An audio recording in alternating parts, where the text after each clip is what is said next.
everyone. This is Kevin Lynch from Westminster Wealth Management. It's January 2025, and I thought I'd update our presentation here on Social Security so people have the latest and greatest numbers. So I'm going to jump right in, and one of the first things, and you might find this brain teaser kind of interesting, but I like to talk about it. In life, would you rather, number one, be early or delayed, and two, pay a penalty or get a bonus?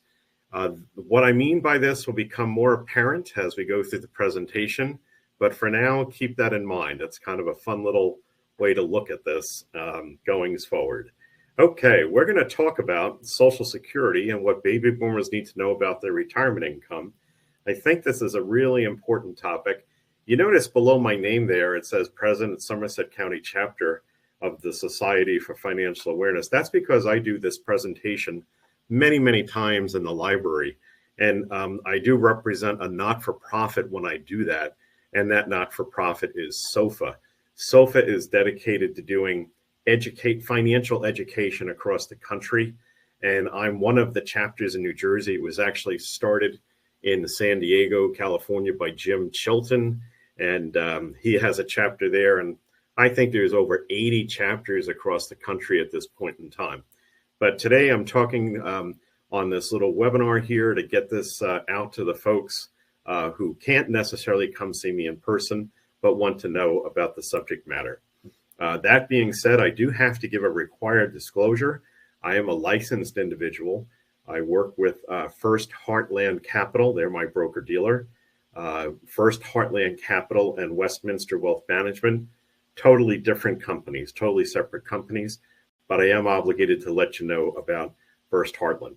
I also will tell you, in this other disclosure here about SOFA, we don't talk about any products or companies when we speak on SOFA, and I won't be talking about any of those today.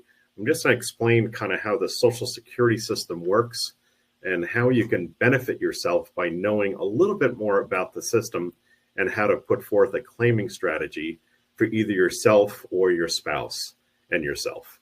All righty. Okay, so first off, what we have noticed is that people are really hurting their retirements by making terrible, costly decisions about Social Security. And just for example, how many people think, well, what age do you think you can first claim Social Security? Well, that would be age 62. Do you think the majority of people do so? Yes, they do. And for no other reason other than, and these are direct quotes of what I get told to me when someone comes in to chat with me and they've already turned on their Social Security. One of the biggest reasons I get of why they do it is because they weren't sure if the system was going to be financially sound enough to be around for them to collect. I can tell you right now, please don't use that as a reason to collect Social Security.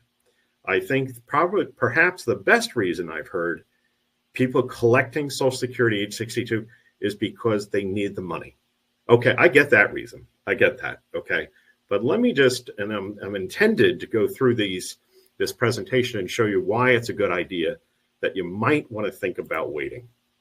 Okay, so things to think about with Social Security, you have many claiming options. In fact, if you're sitting on the call there with your wine and cheese and crackers and listening to me with your husband or your wife, a husband and wife has about 4,300 different claiming options that they can pull the trigger on Social Security. Huge. I mean, that is a lot of options. Decisions also have far-reaching effects and consequences. The choice impacts both spouses. Please know the system is not bankrupt, nor is it a Ponzi scheme. Benefits more than likely help the family member. And then lastly, I like to put this one there, your friends are not experts. Here is something else that I've heard a lot of folks come in and says, well, my sister-in-law says that I should collect at 60, whatever.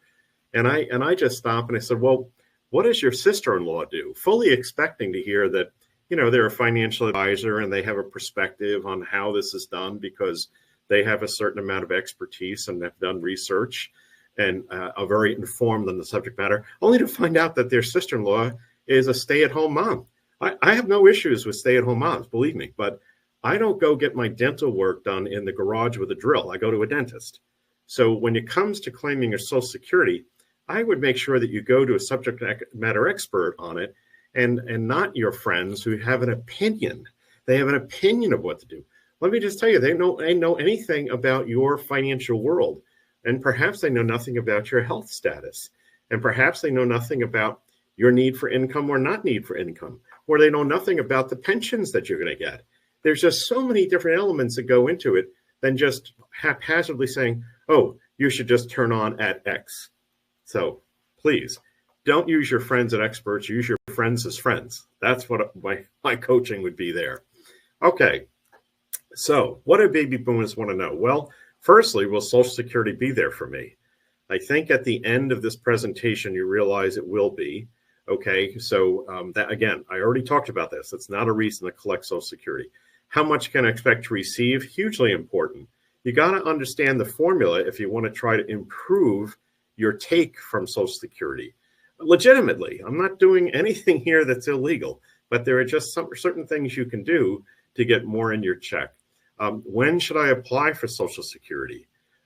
Well, that depends, and we'll go through, the reasons and the areas of what the dependencies are. How can I maximize my benefits? We'll chat about that. And lastly, I get asked, will Social Security be enough to live on in retirement? Let me just tell you, it is not going to be enough to live on in retirement in these United States. If you were to relocate to the Dominican Republic or some other country that has less expensive things than the United States has, then it is possible to. In fact, I have a client who is living in the Dominican and living fine on Social Security. So will it be enough for me to live on in retirement? No, it won't be. But the other thing I want to point out is that, and a lot of people don't realize this, Social Security will comprise about 30 to 35% of your retirement income. So it is a good chunk. So my view of this is get as much out of the system as you're entitled in order to have your rest of your portfolio work less hard. And what I mean by that is that the more we can get out of in income, out of Social Security on a monthly basis or annualized basis, the less hard we have to make your portfolio work, i.e., the less risk we have to take with your portfolio. So maximizing your Social Security benefit is quite important. All right, so understanding the value of the program, and it is quite valuable. Will it be there for me? Well, the reason that even comes up, and again, these are the latest facts and figures I have, okay? 2024's numbers I probably won't have for another month or so. We're sitting here in January, so probably looking at maybe even mid-March, but we'll get the numbers updated. So OASDI Trust Fund Drawdown begins. So what is OASDI? Well, that's the original name for Social Security, and it stands for the Old Age Survivors Disability Income Trust. That's the old name for Social Security.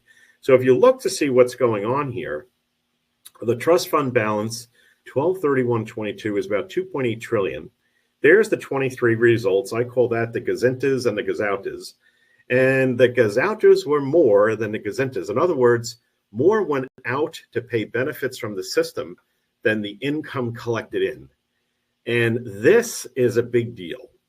This started in 2021. Obviously, 2022, it continues. No doubt in my mind, in 2023, it will continue yet again, where we have an unfavorable variance with more funds going out than they are coming in. And the reason that this is important is because under current course and speed, okay, if you look at this chart, the longer term projections show that only 83% of benefits will be able to be paid out by 2035. So if you're getting a full dollar today and they do nothing to fix the system, in 2035, that dollar will turn into 83 cents. So it is something that we're paying attention to. However, 2035 is also 10 years away. So there are reforms that they can put in place. And I should back up and say, why is this happening? Well, if you recall back when Social Security began, which was in 1935, what was average mortality back then? Well, if you lived till age 65, you were considered really old. And if your first check you could take with Social Security was at age 62, well, then how much were you really going to stress the system when most people were dead by 65? Fast forward to now, what's the average mortality? Well, for men, it's in their low 80s. Let's just call it 81. For women, it's in the mid 80s, 84, 85 or so. And it's still age 62, you could start taking your benefit. Well, now look what's going on. The system is, you're living much longer, taking more money out of the system, all at a time where there aren't as many people paying into the system as pulling out. So back in 1935, we had, I think the ratio is like 16 to 1. 16 people were paying in, 1 was taking money out. Now the ratio is somewhere 2.5, 3 to 1. So you can kind of see the demographics of the United States coming into play there. And this is why we're having trouble getting the system funded. Now, with that as a backdrop, what are they looking to do? Well, there's several reform proposals that are being looked at. And if you take, and by the way, it's not only 4, I'm focusing on 4. There were a whole bunch more. But let's just look at number 1. So increase maximum earnings subject to Social Security tax. What does that mean? Well, if you don't know this, that in this current year, 2025, if you make $176,100 according to the tax code, if you make that or above, okay, you basically get a raise. In other words, you stop paying the 6.2% that everyone else is paying into Social Security. So what they're talking about here is take that ceiling off. And no matter what you make, you pay the 6.2 into the system. That certainly would help with regard to a reform. Secondly, raise the normal retirement age. Let me tell you, don't roll your eyes at this one, because this has already been done once before. During the Reagan administration back in the 80s, what was done there? Well, he increased the full retirement age that would entitle one to 100%, entitle an individual to 100% of their full retirement age benefit.